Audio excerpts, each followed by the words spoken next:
మాటి మాటికి నాకు పట్టుచీర తీసుకురాలేదని భర్త మీద అలగటం, నువ్వే నీ బిడ్డకే తెచ్చుకున్నావు నాకు తీసుకురాలేదని అత్త మీద అలగటం. కొన్నావు పట్టు చీర, నీ చెల్లికి కొన్నావు పట్టు చీర, ఆఖరికి నీ వదినకు కొన్నావు పట్టు చీర. వీళ్ళ మీద వాళ్ళ మీద అలగటం మానేసి దేవుని మీద అనుకో. సరిపోయింది. హీరో విలన్ కొట్టుకుని కమెడీని చంపేసినట్టు నా మీద పడతారేంటి వీళ్ళు? నువ్వు దేవునికి కలర్ కూడా చెప్పు, అదే కలర్ ని ముందుకు తీసుకొచ్చి పెడతాడు ఆయన. హల్లెలూయా. నాతో చెప్తే చెప్పావు కానీ ఇంకెవరితో చెప్పకు, ఎవరు నమ్మరు.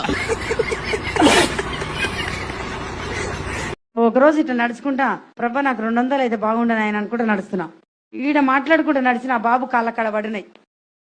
చూస్తే 100 రూపాయల నోటు కనిపించింది, తీసి చూస్తే 200 ఉన్నాయి మడత.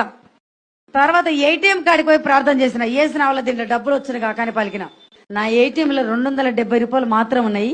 ప్రార్థన చేసినాక ఏటీఎం కార్డు పెడితే 1,64,444 రూపాయలు నా బ్యాంకులకు వచ్చినాయి. ఏసు నామంలో పరలోక బంగారంలో నుంచి ఒక తులం గొలుసు రోడ్డు మీద పడను గాక. 4 గంటలకు అడిగిన 7 గంటలకు ఉప్పల రింగు రోడ్డు కాడ దొరికింది నాకు.